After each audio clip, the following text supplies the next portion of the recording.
Hi, my name is Lana.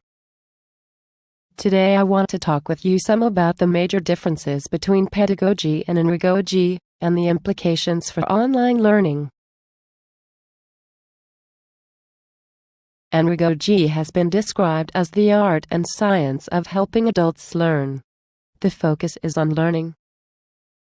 Malcolm Knowles formulated many of the central ideas associated with andragogy. Pedagogy has been described as the art and science of teaching children. The focus is on teaching. There are stark differences between the two approaches. While pedagogy is about the passive transfer of information from the teacher to the student, andragogy is about active information seeking by the learner. Where pedagogy assumes that students must be given goals, in andragogy, students have goals for their own learning.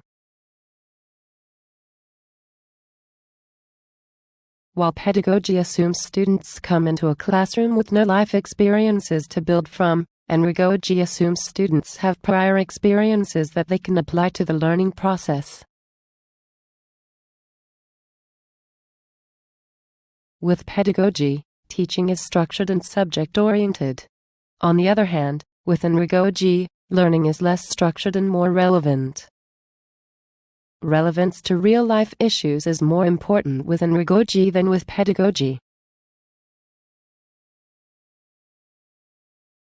Where pedagogy assumes students have few internal motivations to learn and must rely on rewards and punishments, andragogy assumes students have more internal motivations to learn. In pedagogy, the student is dependent on the teacher. In andragogy, the student is more independent and responsible for his or her own learning. Where pedagogy is a more authoritarian model, andragogy is a more collaborative learning model. In summary, pedagogy is teacher-centered and andragogy is learner-centered. Before we go further, let us consider that neither approach will fit all learners in all situations. They are both general models. One approach, pedagogy, is more suitable for children in most cases, and the other model, andragogy, is more suitable for adults in most cases. However, all learners in all situations are unique. The different approaches have important implications for the online classroom. Knowles describes adults as independent, self-directed, autonomous individuals. Online learning in and of itself is a choice. Students are free to choose to pursue their educational interests.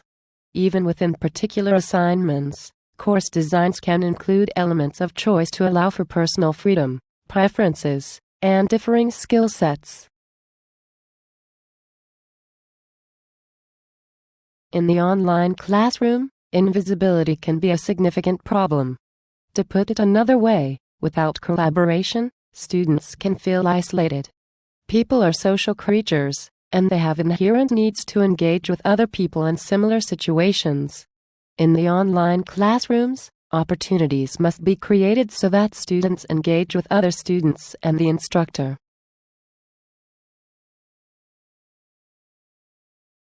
In the online classroom, assignments should be problem, task, or life-oriented rather than involve the regurgitation or memorization of subject-oriented material. Further, course material should have clear relevance to the learners' lives. Online instructors should make an effort to appeal to various motivations. Motivation levels ebb and flow, and motivational factors change with time. Further, the actions of others can affect the motivational levels of students for good or for bad.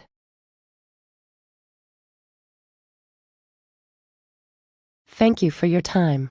For further information, consider visiting the following resources, which were consulted for this presentation.